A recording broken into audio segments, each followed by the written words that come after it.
শাহাবুদ্দিন চুপ্পু সাবেক রাষ্ট্রপতি জামাত ইসলামের কাছেই ফেঁসে যেতে পারেন, ফেঁসে যাচ্ছেন। জামাত সব কিছু গুছিয়ে এনেছে, বিরাট বিজয়ের দ্বার প্রান্তে জামাত। দর্শক, শাহাবুদ্দিন চুপ্পু সম্ভবত কট খাবেন বিকজ অফ জামাত। জামাতের সাথে লাগার ফল যে কতটা মধুর হতে পারে শাহাবুদ্দিন চুপ্পু এবার টের পাচ্ছেন। হ্যাঁ, জামাত এখন পর্যন্ত ক্ষমতায় আসতে পারেনি, বা জামাত ওই রকম কাউকে খুন খারাপই করে না, কিন্তু 15-20 বছর আগেও জামাতকে দুর্বল হেলাফেলা মনে করে জামাতের সাথে লাগতে এসেছেন।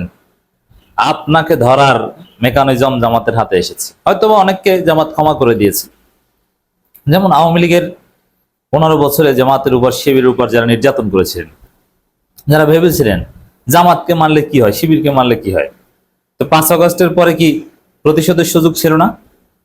জামাত চাইলে কড়ায় গন্ডায় মায়ের বদলে মায়ের হিসাব নিতে পারত, কিন্তু জামাত কিন্তু অনেককে মাফ করে দিয়েছে। আমিরে জামাত বলেছেন যে আমরা আমাদের উপর যে নির্যাতন দলীয় ভাবে মাফ করে দিলাম, রাষ্ট্রীয় ভাবে ফৌজদারি অপরাধ তামাদি হয় না, তার বিচার হবে। শাহাবুদ্দিন চুপ্পু ভেবেছিলেন যে জামাত, শিবির এদের ব্যাংক দখল করলে আর কি হয়েছে, এদের উপর নির্যাতন করলে আর কি হয়েছে, কিন্তু না।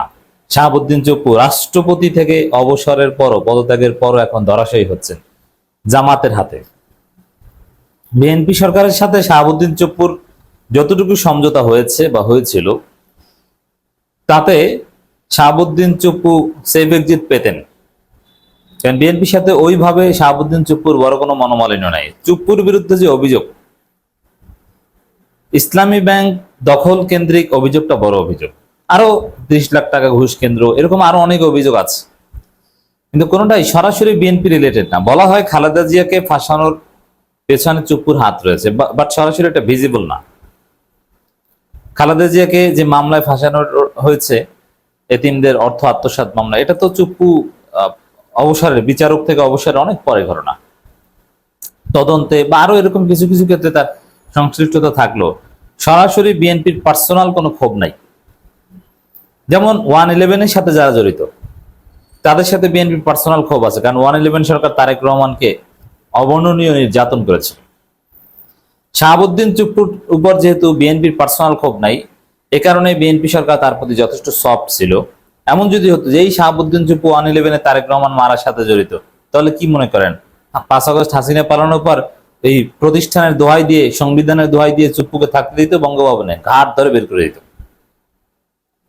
যেহেতু শাহাবুদ্দিন চুপ্পুর সাথে বিএনপির পার্সোনাল কোনো কনফ্লিক্ট নাই, এ কারণে চুপ্পুকে রেখেছে এবং এখন সেফ এক্সিট দিতে রাজি।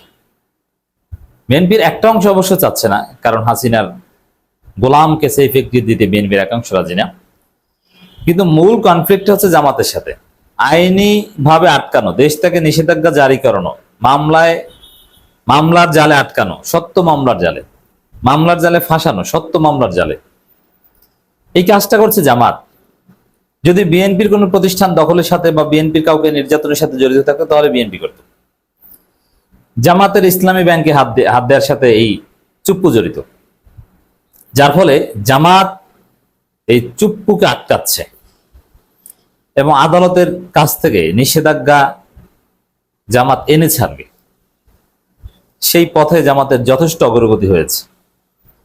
দর্শক, শিশির মনির যারা জানাচ্ছেন, ইসলামী ব্যাংকের শেয়ার কেলেঙ্কারির মামলা শুনতে হাইকোর্ট বিভাগের দ্বৈত বেঞ্চের মাননীয় জুনিয়র বিচারপতি বিব্রত বোধ করেছেন। পাঠানো হয়েছে মাননীয় প্রধান বিচারপতির কাছে, মানে চুপ্পুর মামলা। এখন সাবেক রাষ্ট্রপতির মামলা শুনবো আমি বিচারপতি হাইকোর্টের, না না না, এটা কেমন দেখায়? আবার বিএনপির আব্বারা কিছু বলে টলে কিনা, আইন মন্ত্রণালয় থেকে ফোন টোন দিয়ে কিছু ধমক টমক দেয় কিনা। কিন্তু আদালতের তো একটা সিস্টেম আছে, সে আসামি, তার মামলা শুনতে হবে। এই কারণে প্রধান বিচারপতি, অবশ্যই তিনি আত্মসম্মানবোধ সম্পন্ন এবং ভালো মানুষ, এতে কোনো সন্দেহ নেই। এই প্রধান বিচারপতি বিএনপির দালাল, কথা আমরা কখনো বলিনি এবং বলবো না। তিনি ভালো লোক। এর আগের যিনি প্রধান বিচারপতি ছিলেন রেফাত সাহেব, অত্যন্ত ভালো লোক। বর্তমানে যিনি, তিনিও ভালো লোক। তিনি শুনবেন, এখন তিনি শুনবেন, তার কোর্টে হিয়ারিং হবে। তারপরে কি হবে? শিশির মনিরদের যে পারফরমেন্স, মামলার যে ধরন, অন্যান্য আসামিদের ক্ষেত্রে যে প্রেসিডেন্স, সবকিছু বিবেচনায় দেশ থেকে নিষেধাজ্ঞাটা অ্যাটলিস্ট আদায় করা যেতে পারে। শুধু এইটা না, আরো অনেক মামলা আছে। সবকিছু জামাত শিশির মনিরা গুছিয়েছে। এর মানে ধরাশয়ী হবে মাস্ট। এবং শুধু আইনি ভাবে সব ফাইলপত্র রেডি করে যে চুপ্পুকে আটকে দিচ্ছে জামাত, নট অনলি দ্যাট, এর সাথে সাথে জামাতপন্থীরা বিভিন্ন ভাবে রাজপথে নামছে, রাজপথের চাপ অব্যাহত রাখছে। চুপ্পুর বিরুদ্ধে জামাত রাজপথে নেমেছে জানেন কিভাবে? ওই যে ইসলামী ব্যাংকের গ্রাহক ফোরাম বা গ্রাহক ফোরামের ব্যানারে যেরকম জামাত ইসলামী ব্যাংক রক্ষা করেছে আন্দোলন করে, এরকমই গ্রাহকদের সাবেক রাষ্ট্রপতি শাহাবুদ্দিন চুপ্পুর গ্রেপ্তারের দাবিতে ইসলামী ব্যাংক গ্রাহকদের বিক্ষোভ, সরাসরি জামাতের ব্যানারে বিক্ষোভ হয়নি। ইসলামী ব্যাংক যেহেতু খেয়ে দিয়েছিল চুপ্পু, ইসলামী ব্যাংক খেয়ে দেওয়ার সাথে চুপ্পু জড়িত, অতএব ইসলামী ব্যাংকের গ্রাহকরা দে আর জামাত ডেফিনেটলি, এটা নিয়ে কোনো সন্দেহ সংশয় নেই।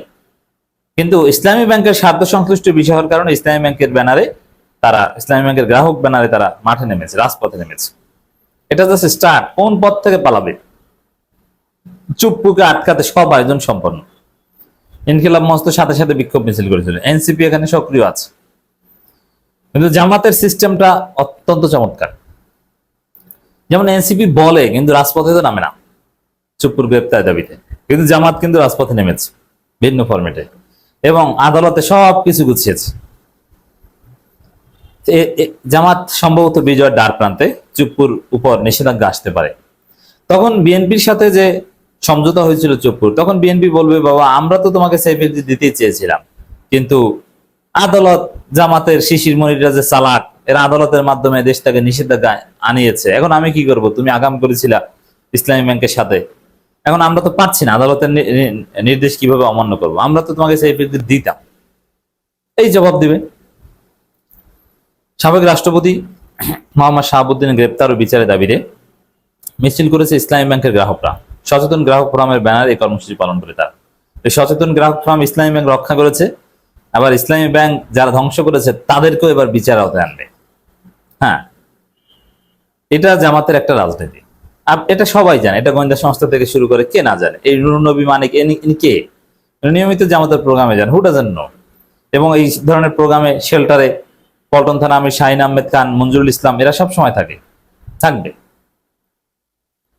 বুধবার বেলা 11টায় রাজধানীর মতিঝিল ইসলামী ব্যাংক টাওয়ারের সামনে মিছিলটি শুরু হয়, পল্টনে গিয়ে সমাবেশের মাধ্যমে শেষ হয়। বিক্ষোভকারীরা জানান, একটি প্রভাবশালী গোষ্ঠীর মাধ্যমে ইসলামী ব্যাংকের নিয়ন্ত্রণ পরিবর্তনের পর ব্যাংকটির সুশাসন, আর্থিক স্থিতিশীলতা ও গ্রাহকদের স্বার্থে মারাত্মকভাবে ক্ষতিগ্রস্ত হয়েছে।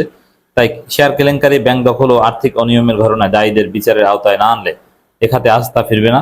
এ সময় তারা সাবেক রাষ্ট্রপতি শাহাবুদ্দিন চুপ্পুর বিরুদ্ধে দুর্নীতি অভিযোগ তুলে গ্রেপ্তার ও বিচারের দাবি জানান। দেখেন, এখানে এই ইসলামী ব্যাংকের গ্রাহকরা এমন কোন অভিযোগ আনেনি যেটাকে রাজনৈতিক প্রোপাগান্ডা, রাজনৈতিক অভিযোগ বলে উড়িয়ে দেয়া যায় না। একদম লিগ্যাল, ফাইন্যান্সিয়াল, একদম অথেন্টিক। এই জায়গা থেকে এমনিতে রাজনৈতিক দল বললে আদালতও ওটা বিবেচনা করে না যে রাজনৈতিক দাবি থাকতেই পারে, শত্রুতা, কিন্তু একদম আর্থিক এবং আদালতের কাছে এগুলো রেফারেন্স হিসেবে সাবমিশনে উত্থাপন করতে পারবে। তো চুপ্পুর উপর সম্ভবত দেশ থেকে নিষেধাজ্ঞা আসবে।